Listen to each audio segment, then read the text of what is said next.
오늘은 느헤미야 강의 두 번째 시간입니다. 무너진 팀 정신을 세웁시다 라고 하는 말씀을 함께 나누도록 하겠습니다. 여러분, 단체로 하는 운동 경기에서 가장 중요한 것은 무엇이라고 생각을 하십니까? 개인기보다도 팀워크입니다. 혼자 잘하기보다는 팀워크가 되어야 그 경기에서 승리할 수 있는 것입니다.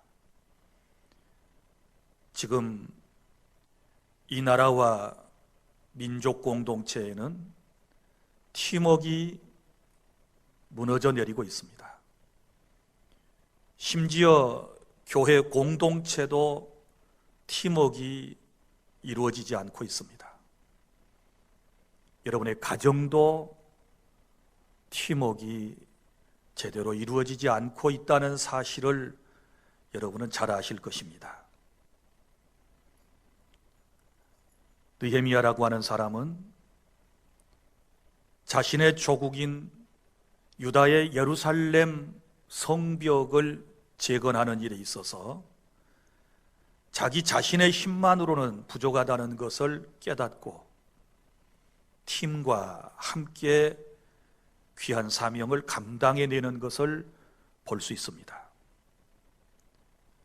지난 시간에 여러분들에게 말씀을 드린 대로 느헤미야는 자신의 조국 유다가 바벨론의 그 엄청난 세력에게 멸망을 당했을 때 바벨론 땅에 포로로 끌려온 사람이었습니다. 그러나 감사하게도 하나님의 은혜로 포로민이었던 그가 그곳에 살면서 높은 관직을 갖게 되었고, 그리고 왕의 곁에서 아련하는 은총을 입게 되었습니다. 느헤미야가 페르시아 왕의 겨울 궁전인 수산궁에 있는데 어느 날 2차 포로 귀환령으로 조국 땅 예루살렘에 돌아갔던 자신의 친형제인 하나냐와 그리고 몇 사람이 2달 동안이나 이동하여 자신을 만나기 위해 수산궁까지 찾아왔습니다. 느헤미야는 그들에게 조국의 처참한 참상을 들었습니다. 예루살렘 성벽은 무너졌고 성문은 불에 탔고 성 안에 살아가는 사람들은 큰 환난을 당하며 적대 세력에게 핍박과 조롱으로 능욕을 받고 있다는 소식을 듣고서 그는 전능하신 하나님께 울며 금식했다라고 말씀을 했습니다.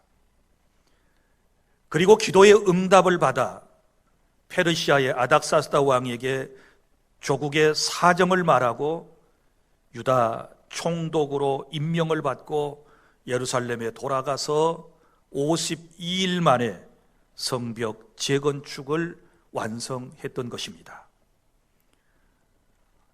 오늘 느헤미야 2장의 말씀은 느헤미야가 조국의 참상을 듣고 기도한 후에 조국에 돌아가게 된 과정을 기록을 하고 있습니다. 우리는 이 말씀을 통해서 무너진 사회 곳곳의 공동체를 다시 세우기 위해서 특별히 팀워크가 되어야 한다. 그런데 이 팀워크가 무너져 버린 상황에서 우리가 어떻게 하면 팀워크를 우리가 다시 한번 소중하게 여기고 팀워크를 발휘해서 우리에게 주어진 귀한 사명을 감당할 수 있을 것인가를 오늘 말씀을 통하여 깨닫기를 원합니다. 원팀이 되어서 무너진 공동체를 세우는 저와 여러분은 팀워크를 회복하기 위해서, 무너진 팀워크를 다시 세우기 위해서 해야 할 일이 있는데, 첫째는 분명한 목적이 있어야 하는 것입니다. 본문의 1절부터 3절까지 말씀해 보면 여기 느헤미야는 분명한 목적을 가지고 있었습니다.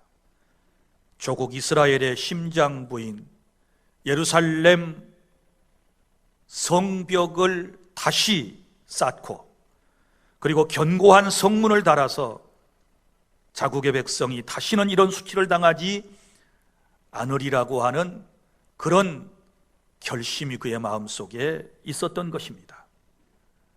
느헤미야는 누구보다도 조국을 사랑했습니다. 느헤미야는 이스라엘 백성을 사랑했습니다. 페르시아의 높은 관직을 가지고 자신만을 위하여 부귀영화를 누리며 얼마든지 살아갈 수 있었음에도 불구하고 그의 마음은 오직 자신의 조국 선민 이스라엘을 회복시키는 것이 그의 간절한 소원이었고 그의 인생의 목적이었던 것입니다. 오늘 1절부터 3절에 보면 그가 1장 11절에서 조국의 참상을 듣고 기도하고 난 이후에 약 4개월 정도가 지나서 다른 궁에 있었던 페르시아의 아닥사스다 왕이 겨울 궁전인 수상궁으로 돌아왔습니다. 돌아온 왕에게 술 시중을 들게 되었습니다. 그런데 이전에는 느헤미야가 왕 앞에 섰을 때 수심이 없었는데 그날은 수심이 가득한 채로 왕 곁에 있었던 것입니다. 그때 왕이 한 말입니다. 네가 병이 없거늘 어찌하여 얼굴에 수심이 있느냐? 필연 내 마음에 너 근심이 있구나. 2절에 보면 이렇게 왕이 느헤미야의 모습을 보고 말하는 모습을 볼 수 있습니다. 자, 왕에게 이러한 지적을 받게 된 이 느헤미야는 크게 두려워했다라고 말씀을 기록하고 있습니다. 왜 두려워했을까요? 왕을 섬기는 사람은 항상 곁에서 밝은 표정을 지으며 기쁜 마음으로 왕을 섬겨야 되는데 이렇게 얼굴이 어둡고 심통한 표정을 가지고서 왕을 섬기게 되면 그 자리에서 죽을 수도 있는 것입니다. 그래서 두려워 지금 덜덜 떨고 있는 모습을 보여주고 있는 것입니다. 그때에 느헤미야는 뭐라고 얘기합니까? 3절에 왕은 만세수를 하옵소서, 왕은 만년이나 사십시오, 이렇게 축복을 하고, 그리고 난 다음에 자기에게 수심이 가득한, 자기 얼굴이 어두울 수밖에 없는 그 사정을 솔직하게 얘기를 하는 것입니다. 뭐라고 대답했습니까? 내 조상들의 묘실이 있는 성읍이, 이렇게 말을 꺼냅니다. 느헤미야 조상들의 묘실이 있는 곳은 어디일까요? 예루살렘을 말하는 것이지요. 자, 그 성읍이 이제까지 황폐하고 성문은 불이 타버리고 그 안에 살아가는 우리 백성들은 엄청난 어려움을 겪고 있다는 소식을 전해 듣고 제가 이렇게 얼굴이 어두워졌습니다 라고 얘기를 하는 것입니다. 그때에 왕이 이제 또 묻고 대답하는 내용으로 계속해서 이어지는 것을 볼 수 있지 않습니까? 사랑하는 주안의 성도 여러분, 느헤미야의 마음속에는 자나깨나 그는 조국에 대한 관심이었고 조국을 사랑하는 마음이었습니다. 오늘 저와 여러분이 이 세상을 살아가면서 여러분들의 가장 간절한 기도의 제목은 무엇이며 여러분들의 간절한 소원이 무엇인가? 또 더 나아가서 저와 여러분의 삶의 목적이 무엇인가를 깨닫는 그런 시간이 되어야 할 것입니다. 우리의 삶에도 여러분 분명한 목적이 있어야 돼요. 느헤미야의 마음속에 고국에 돌아가서 무너진 성벽을 재건축하고 자기 민족과 함께 평안히 살고자 했던 그 삶의 목적이 우리에게도 오늘 있어야 하는 것입니다. 그것이 무엇입니까?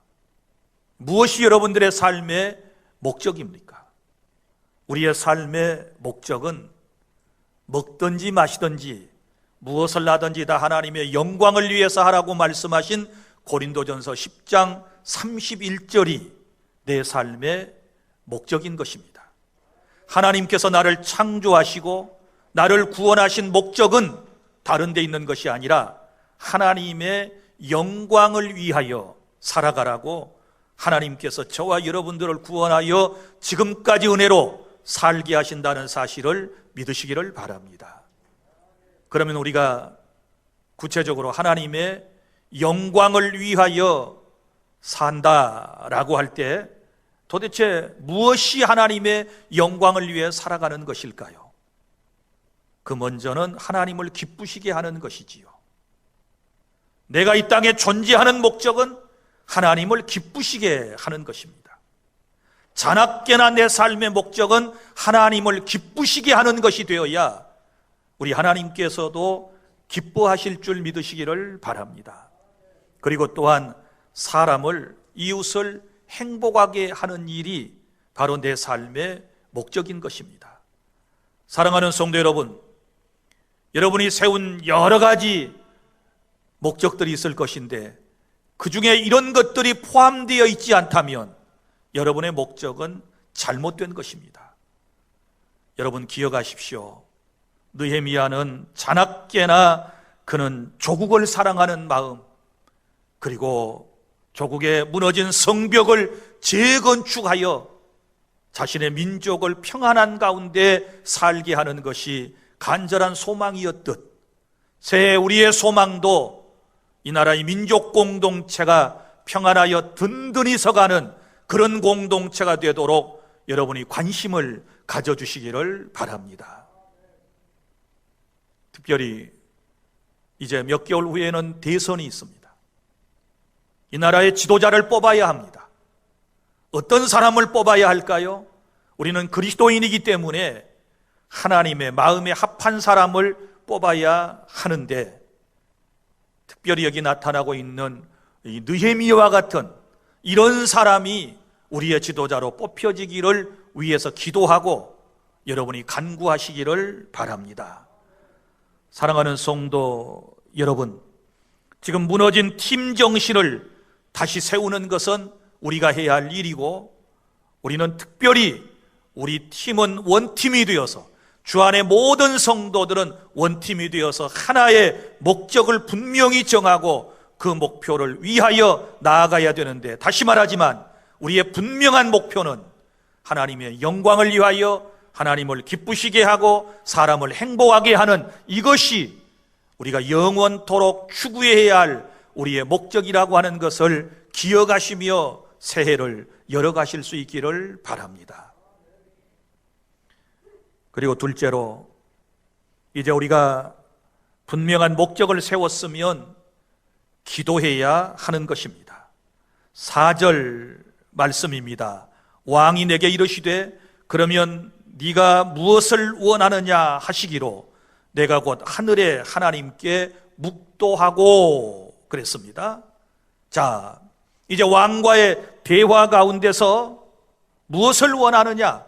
그건 너 마음속에 그렇게 수심이 가득 차 있는데 무엇을 원하느냐라고 물었던 것이지요. 그때에 느헤미야는 곧바로 정확하게 대답하지 아니하고 먼저 하나님께 묵도합니다. 묵도는 조용한 기도를 말합니다. 하나님께 먼저 기도했습니다. 느헤미야의 별명은 기도하는 사람입니다. 그는 무슨 일이든지 먼저 기도하고 실행에 옮기는 것을 볼 수 있습니다. 1장에서도 이미 살펴본 대로 조국의 참담한 현실을 전해 듣고 난 이후에 하나님께 먼저 기도했지 않았습니까? 그리고 오늘 2장에서도 마찬가지입니다. 왕과 이야기를 하다가 먼저 하나님께 기도하는 모습을 볼 수 있습니다. 느헤미야는 하나님께 먼저 기도하고 그 다음에 이제 왕과 대화를 이어나가는 지혜로움을 우리에게 보여주고 있는 것을 볼 수 있습니다. 사랑하는 성도 여러분, 느헤미야는 이렇게 생각했습니다. 자기 자신이 고국에 돌아가서 무너진 성벽을 재건축하려면 왕의 제가가 절대적으로 필요하다라고 하는 사실을 알았지요. 그래서 하나님께서 왕의 마음을 움직여달라고 1장 11절에서 먼저 기도를 한 적이 있었다고 그랬습니다. 여기 보면 주여 구하오니 귀를 기울이사 종의 기도와 주의 이름을 경외하기를 기뻐하는 종들의 기도를 들으시고 오늘 종이 형통하여 이 사람 앞에서 은혜를 입게 하옵소서. 이 사람이 누구일까요? 바로 아닥사스다 왕을 말하는 것입니다. 왕이 제가해 주지 아니하면 그는 고국 땅에 돌아갈 수가 없는 것입니다. 그래서 이 왕의 마음을 움직여 달라고 4개월 동안이나 무려 기도했던 것이고, 이제 4개월이 지난 후에 지금 2장에 오늘 말씀이 시작되었다라고 하는 것을 기억해 주시기를 바랍니다. 사랑하는 성도 여러분, 사람의 마음을 움직이시는 분은 하나님이심을 믿으시기를 바랍니다. 그래서 하나님께서 역사하셔서 그 왕의 마음을 움직여 달라고 기도하고 있는 것입니다. 역사를 보면 당시 아닥사스다 왕은 매우 완고하고 고집이 센 그런 왕이었다고 그럽니다. 그리고 이스라엘 공동체가 회복되는 것을 원치 않았습니다. 우리가 역사적 사실을 보면 1차, 2차 포로 귀환용으로 고국에 돌아갔던 사람들이 예루살렘의 성전을 재건하고 그리고 무너졌던 성벽을 재건축하는 일을 안 했던 것이 아닙니다. 하다가 중단이 되었거든요. 그건 왜 그랬느냐 그러면 바로 이 유단 나라 위쪽에 사는 사마리아 지역의 사람들의 극렬한 반대 때문에 그랬던 것입니다. 그 사람들이 페르시아의 아닥사스다 왕에게 상소문을 올린 적이 있었습니다. 뭐라고 올렸느냐? 지금 저 유다의 포로 귀한 민들이 자기 고국 땅에 돌아와서 성벽을 재건축하고 성전을 다시 새롭게 꾸미고 있는데 저것은 당신의 어떤 치하에서부터 페르시아 제국의 수하에서부터 벗어나려고 지금 이런 일을 꾸미고 있는 것이다. 이렇게 얘기를 하게 되니까 이 왕이 성전을 건축하고 또 그리고 성벽을 재건축하는 일을 중단시켰던 것입니다. 여러분, 선한 일이지만 모든 일이 순조롭게 진행되는 일은 거의 드뭅니다. 항상 여러 가지 어려운 일들을 망하게 되는 것이 우리가 맞게 될 수도 있는 것입니다. 그런데 오늘 여기 말씀에 보면 이제는 느헤미야의 간절한 기도를 통하여 아닥사스다 왕의 마음이 변해지고 있다는 사실을 여러분이 기억하시기를 바랍니다. 그래서 나중에는 이 왕이 마음이 완전히 변화되어 가지고 유다 총독으로 느헤미야를 내정하고 느헤미야가 돌아가서 성벽을 쌓는 일을 하라고 이제 허락하는 그런 모습을 볼 수 있지 않습니까? 주안의 성도 여러분, 이처럼 기도는 사람의 마음을 움직인다라고 하는 것을 믿으시기를 바랍니다.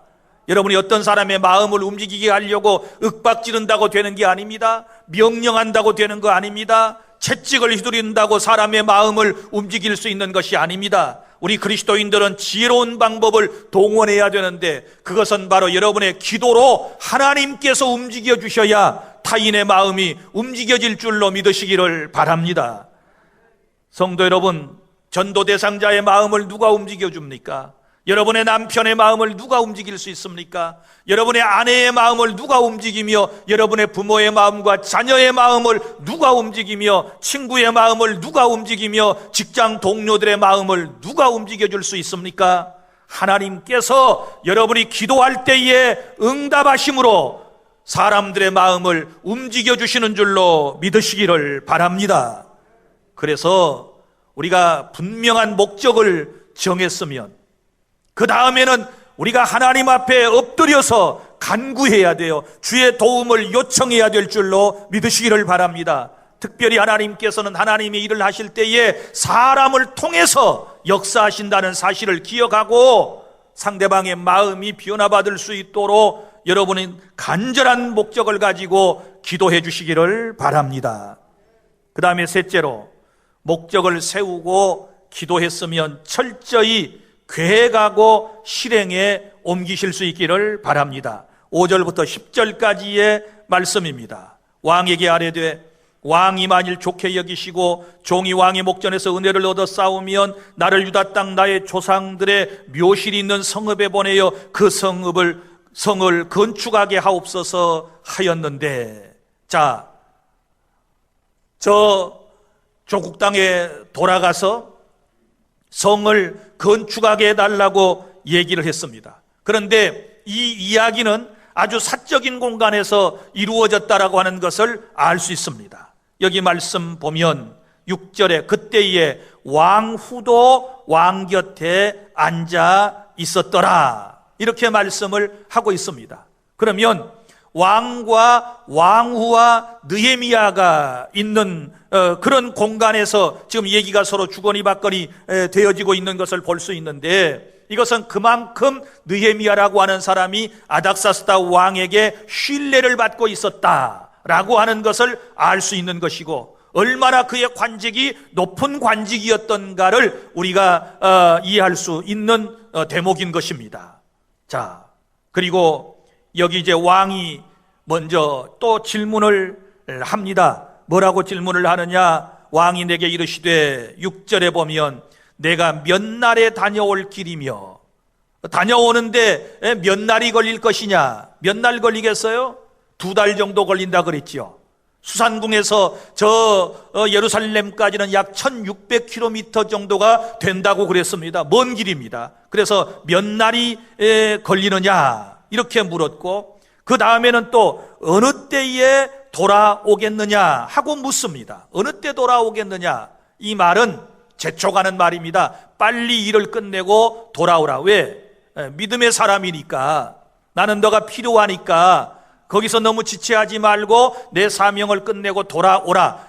그만큼 신뢰하는 신하였다라고 하는 것을 알 수 있는 것입니다. 그래서 이렇게 얘기합니다. 왕이 나를 보내시기를 좋게 여기시기로. 그러니까 왕의 마음이 이제 느헤미야의 기도를 통하여 움직여져 가지고 이 느헤미야를 보내야 되겠다라고 하는 마음을 가졌다라고 하는 것입니다. 그래서 내가 기한을 정하고, 기한을 정하라고 그랬으니까 기한을 정하고 크게 3가지 요청을 하는 것을 볼 수 있습니다. 자신의 조국인 예루살렘에 돌아가서 성벽을 건축하기 위하여 3가지 계획을 얘기를 해요. 첫 번째가 뭐냐? 그러면 7절에 보면 왕의 제가를 요청하는 장면을 볼 수 있습니다. 느헤미야는 자신의 동료들과 함께 예루살렘 성으로 돌아가는 동안 조서, 즉 증명서가 필요하다라고 하는 것을 요청하고 있습니다. 그래서 조서를 요청하지요. 여기 말씀 7절, 내가 또 왕에게 이르되 왕이 만일 좋게 여기시거든 강서쪽 총도들에게 내리시는 조서를 내게 주십시오. 이 말은 무슨 말이에요? 여러분이 이제 그 지도를 보시면은 이 페르시아의 이제 이 페르시아 제국이 지금의 어느 쪽이냐? 그럼 이라크 바그다드 쪽이에요. 이라크 지역입니다. 이라크 지역. 그런데 이제 바그다드를 쭉 향하여 이제 내지르고 있는 강이 있어요. 이 강을 뭐라고 그래요? 유브라데스 강이라고 그러지요. 유브라데스 강. 자, 그래서 이제 수산궁에서 볼 때 강 건너는 어디 쪽입니까? 바로 이스라엘 사람들이 사는 서쪽을 의미하는 거예요. 서쪽을 의미하는데 거기까지 가려면 왕의 제가가 필요한 거예요. 증명서가 필요해요. 왜? 뭐라고 기록되어 있나요? 강서쪽 총독들에게 내리시는 조서를 그랬잖아요. 그러니까 페르시아 제국하에 여러 총독들이 있는 거예요. 사마리아 지역에도 총독이 있고, 그리고 유대 지역에도 총독이 있고, 또 다른 지역에도 총독들이 계속 있는데, 그 지역을 통과하려면 뭐가 필요해요? 통행증이 필요한 거예요. 이걸 조서라고 그랬어요. 그래서 통행증을 만들어 주십시오. 왕이 통행증을, 조서를 만들어 주십시오. 이렇게 요청을 했던 것입니다. 그 다음에 두 번째 요청은 7절 하반절에 보면 이렇게 말씀이 기록되어 있습니다. 그들이 나를 용납하여 유다에 들어가기까지 통과하게 하시고, 이 말은 무슨 말일까요? 안전하게 그들의 땅을 통과하여 우리의 땅으로 갈 수 있도록 해 주십시오. 이것은 보호의 요청인 것입니다. 보호의 요청이에요. 왜냐하면 그 먼 길을 가다 보면 강도를 만날 수도 있습니다. 또 도둑들을 만날 수도 있습니다. 유대인들을 싫어하는 사람들에게 습격을 당하여 생명의 위협을 느낄 수도 있을 것입니다. 또 빼앗길 수도 있었을 것입니다. 그래서 가는 동안에 보호를 요청했어요. 그랬더니 왕이 9절에 봐요. 군대 장관과 마병을 보내어 나와 함께 하게 하시기로. 할렐루야. 이 요청을 들어줬단 말이지요. 그리고는 호위하는 군사를 붙여준 것을 볼 수 있지 않습니까? 자, 여러 지역을 이제 무사히 통과하게 되는 것입니다. 그 다음에 세 번째 요청이 또 나와요.